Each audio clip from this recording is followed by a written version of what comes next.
extraordinary. This big baby knocks him out. When that big man falls, But Big Baby I don't think he got it in him. He's tired. Second round. He catched him. Yeah, Anderson going punch for punch with Bacoli right now. Oh my God. Sure that's the He's not catching another overhand right. That's Congo. He caught a slight overhand right, and his knees buckled. Hands free, let him go. Let him go. Bacoli's getting in some body shots. Just missing that right uppercut again. It's bound to land. If that's what Anderson needs to go for the knockout. They're going to keep Every punch needs to be right uppercut. devastating. Big uppercut from Anderson as the clock winds Uppercut down from Anderson. in round 2. And the round 2 is over. I give that round to Anderson. I'll give him that round because he worked better. But he caught a couple of shots. He switched back to orthodox. And hey, right now he in trouble still. So it's 1-1. It's a tie game right now on my scorecard. And I'm the ref too. How you like it now? Let's go. Let's go. Let's go. Let's go.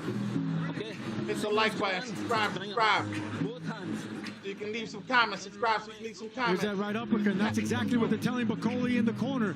We need more uppercuts, right and left uppercuts. And that's because Anderson keeps getting his head down in that position. Anderson catching him with See, even right there where he lands the right hand, he dipped down but with the his jab, chin down, the jab is ready for another uppercut. He went back on the goalie jab is getting thrown in the second round. You know, there really is, Sergio, kind of a first round, Foreman-esque quality went southpaw to and Martin neutralized- Bacoli there. He'll take some of your mid-level jab, punches, but if you get in range of his shots, caught that uppercut. you can have a hard time going through it. And we're talking about late in his career, George Foreman. I don't think he's going to go back southpaw again. George Foreman. There's But a he's left, and you catching that saw jab the that head I'm of telling you Anderson. about. It's a stiff Moving jab. about a foot to his left. And what's crazy is Bacoli in the first Talking about round was heavy not hands. holding.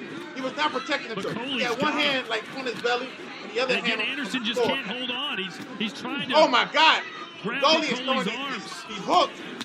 Oh my God! He got him on Like the rope. that. Heavy body Get out of shot there. by Bacoli. Bacoli. Anderson Oh my landed a God! sneaky body shot, but it was nothing compared to the power of the ones that Bacoli was landing. Bacoli's landing some heavy hands. See, there it is again, another sneaky shot by Anderson. 1-2 to And the you can body. see Bacoli now at least reacting to the body shots it's a little working. bit. No, they're gonna take their toll. You can't keep getting hit cleanly like that.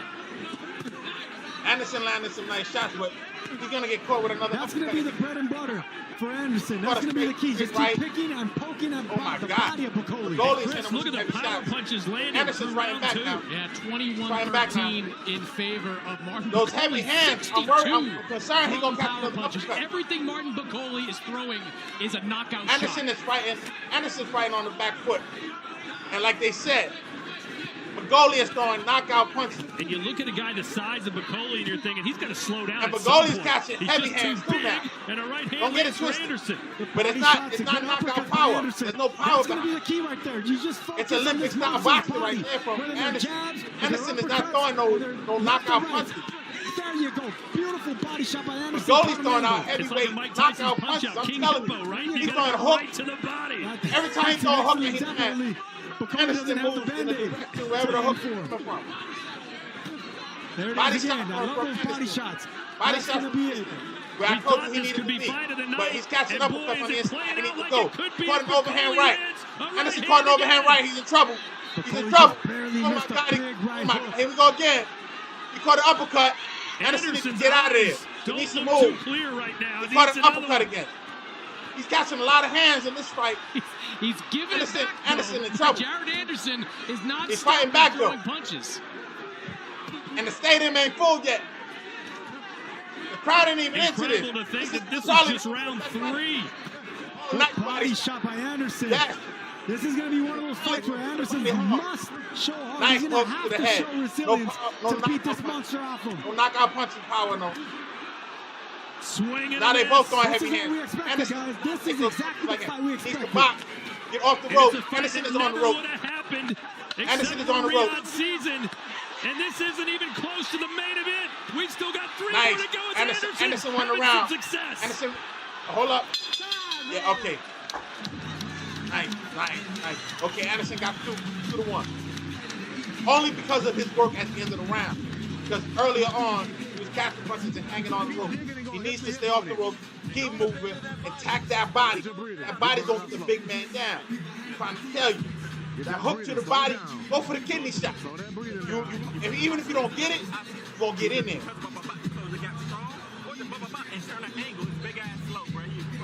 Finally, the corner's telling Big Baby what he really needs to do. And I'm listening. He needs to pop, pop, pop, and get out of there. They're showing the And there you replay. go. There you see Anderson from the southpaw stance getting an angle. Step to the side, He can got it at continue an angle. doing that, but he has to check the defense, punch and dip. They landed on the Coley's trying to punch with you, and big uppercut right there from the left side now. Dropping Anderson in the power around with the right uppercut now. So that's fair game. Up with a left uppercut. And right The back left comes uppercut to the Anderson. head. What a back and forth action here by two big men. You're talking Anderson about a better watch fighter out. earning the other Uppercut and a hook fighter's put him respect. down. I think they've both already done that in the first 3 rounds. Big Baby has not gotten him down. He has not scored a knockdown. These are and the I'm kind of pretty sure if heavyweight you get fights this big man that down, everyone he might not loves. get back up. Just so master. Martin is Sean Porter, what do you think?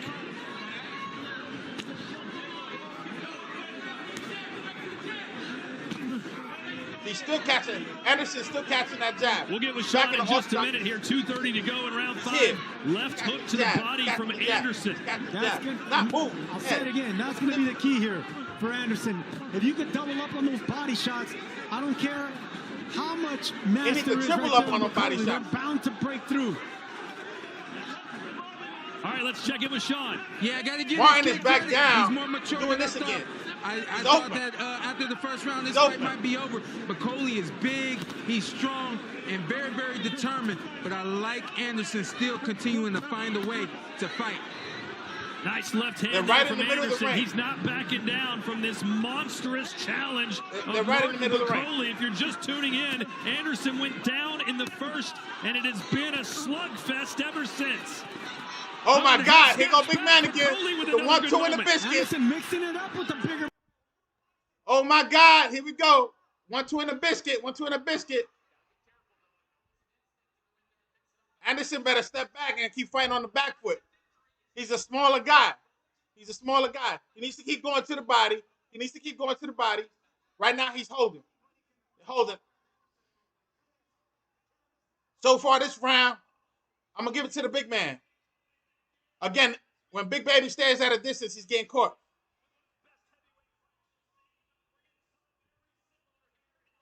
Oh, my God. Here we go. Here we go. Here we go. Anderson in trouble. Now he's boxing again. But he keeps getting caught. He keeps getting caught. He's way too big for you. He's getting caught with the 1-2 and the hook. Anderson, he can't stay there. The big man hasn't thrown an uppercut yet. That's why he got caught the first time. This ring. He's just throwing straight punches. Big man just throwing straight punches. Coley Martin there is doing the just smart Martin thing, is leaning throwing on Jared Anderson, putting his entire close to 300-pound frame. When he throws on that the uppercut body of again, Jared Anderson. he's planning on throwing that uppercut again. Boy, that right Anderson just better missed. not be standing there. Oh my God! They both hit each other. Both of them exchange big right hands right there. God. They both hit each other's shoulders, but Both wow. right hands. Any of to the them, shoulders, any of those but still, punches it was land, someone's going down. It was man. Coley in his lone loss, granted, Lord it was a have long mercy. time ago, 5 years, but he was stopped in the 10th finally, round Anderson by Hunter. Landing punches though. It doesn't look like his face Good is a big round man. for Anderson. I like what he did. I like what he did there in the second half of Big the man fight. slowing boxing. down. Big man slowing down.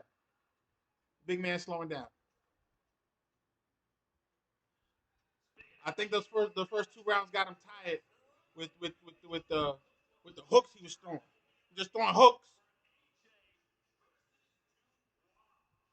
But if the big man throws that uppercut again and comes with that overhand right, or uppercut and then a hook, Anderson gonna be in trouble because he's throwing some heavy hands. He's throwing some heavy hands. They showing the replay again. Anderson getting caught with straight punches. He doubled up. He doubled up on the right hand and then came up with an uppercut. But it was kind of slanted. It was like a hook uppercut. It wasn't really clean. But it caught him. It's keeping him backwards, falling backwards, off balance. And if you're keeping your box off balance, you're in trouble. All right, we in round 5. Notably, he helped prepare Tyson Fury for one of his fights with Deontay Wilder. It's tied again. On my scorecard, it's tied. Oh my Good God! right hand Two-piece from Anderson, and it was set up by the left. To the goalie. He's going to the body again. Anderson with the straight